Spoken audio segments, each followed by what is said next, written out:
This here's Homesteader. And Horacio Homesteader. Oh, surprise you. He got me again with that. Yes, sir. I'm in my son to go to meeting clothes because this is a significant day down here at the homestead. It is. This is a holy day. It is holy. Because we're finally here after about 3 months to try our holy cheese. If you see our cheese making video, we'll put a link to it here. And we have some Emmental here that Homer made with a little assistance from myself. I was stirring and stirring. I had to make up an excuse and go somewhere. I remember that now that you mention it. And we had some fun down in the cheese cave, falling all over the place. Yep. And I thought I grabbed the cheese, and there was a very surprise Horacio. That was one of the, in my opinion, I could not stop laughing. That was one of the funniest things ever. So nice. We saw Hannah laughing a little earlier today. She couldn't hardly keep her water down. She was talking about the Back in Black from the AC/DC. Yeah, with our electrical talk out here in the homestead. But, so without further ado, I'm going to let Homer cut into our beautiful Emmental cheese. It's the first time in 50-something years he wanted to be around me when I was cutting the cheese.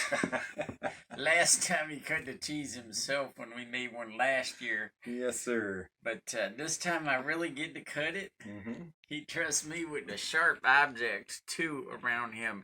Now, how I want to do this, just a little slice out? Cut in quarters, but the knife's not long enough to go all the way through. I can get a longer knife if you would like. That sounds like a challenge to me. It's going to be fairly hard to cut because it's a semi-hard cheese. This is the hardest Swiss cheese I had since the last Swiss cheese. Those Swiss are really tough. Well, and you're also not used to cutting that large of a wheel of cheese. I know, what but did you say that was, 8 pounds? 8 pounds and some change, as I recall. Nice. You were a little more precise than this. I was, pound. But I didn't check that before we started the video. I think you got her down into milligrams or something last time. Yeah. Because you were precision. All righty then. And now the other quarter cut. This one is much easier. It's got more holes there. Yeah. I don't believe I put this on the video when I waxed this. To wax it, I have cheese wax. Wax off. Cheese wax is much more pliable than like beeswax or paraffin wax. And you heat it up to 170 degrees before you dip the cheese in. And that kills any mold spores or anything on the outside. Woo, look at that, baby. That looked like a real Emmentaler. Look at that. That or even like delightful. Lace Swiss, is that what they call baby it? Swiss. It's a baby Swiss. Mm-hmm. Not to be confused with an adult Swiss.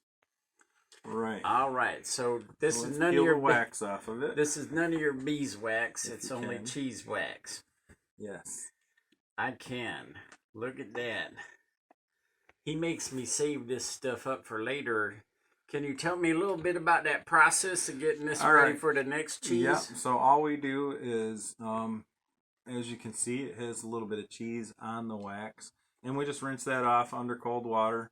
And then when I'm done, I put it back in a dedicated pot that I have just for the cheese wax. And then the next time I heat it up to 170 to dip the cheese in, it just melts in with the rest of it, and you can recycle that wax over and over again. You know why you don't do that with beeswax? Why? Because the bees would not have a good time at 170 No, degrees. maybe a little too hot at 170. They would be like fanning their wings. To wax this, I actually just hold the cheese, and then I dip it in that hot wax and pull it out, and then I set it on a grate with the wet wax on top. That's a great idea. That's a great grate, isn't it? And then let the wax completely cool before you dip the other side of it in there. Because if you don't let it completely cool, it can still be, dry on the outside. But I've had this happen, and it's not fun. Is you pick that up and you dip it in there, and then by the time you get over the wax, that the top wax slips, and you drop an 8-pound wheel of cheese into a great big pot with 5 pounds of molten hot 170-degree wax. That's bad for the bees too. Goes everywhere. It's a fire hazard, and this stuff is really hard to clean up when it's melted and then hardens on stuff. So be very careful when you're waxing your cheese. You can also, if you have a what do you call those things with the plastic bags that suck all the air out of them? Vacuum sealer. Oh, vacuum. If you have a vacuum sealer, you can use a vacuum sealer to seal your cheeses. But with cheeses this large, most vacuum seal bags are not big enough to handle that large of a cheese. So that's why I usually wax it. I'm better at cutting the cheese than I am at peeling the cheese. Yeah. You want me to Is that finish it normal? up? Yes, please. Oh. He just bit right in there. He scooped me on the cheese tasting. Mm-hmm. Now we got some wine to go with that cheese. All right. There's your knife. Nice. And you can cut us off a little slice for each of us. A little Jackman-sized slice. I wonder who's going to get the littlest slice here. You That cut really and I did pick look first. good, huh? That looks pretty darn nice. And I like this little tougher part on some cheeses. The rind? The rind, but we're going to go straight for the good stuff here in the middle. Right into the heart? Yep. There's a slice for you. And a slice for me. Cheese. Cheese. It's got a really nice texture. But Life Buoy had a piquant aftertaste. What do Very you think? good. Good I stuff. like it. We did a good job. This is the best homemade cheese I recall having, other than some mozzarellas. And but this is the closest to a Swiss cheese I ever had from home. All right. I like this. I like it a lot. I would say the best cheese I've ever made was probably the Parmesan I made a couple years ago, but this is a very good cheese. Well, we're going to top that here at the Peace of Eden Homestead. Very good. I'm glad that you came with us to share this cheese opening. Mm-hmm. And we look forward to you coming back.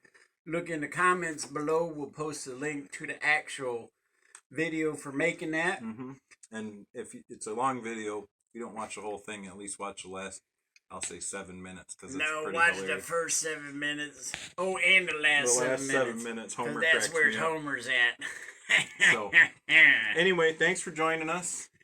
And remember, if you like our content, punch the thumbs up button down there. Hit the little bell. You'll get notified when we post new stuff. And if you want to share this with your friends or share it in a cheese-making group on Facebook or Instagram or anything like that, feel free.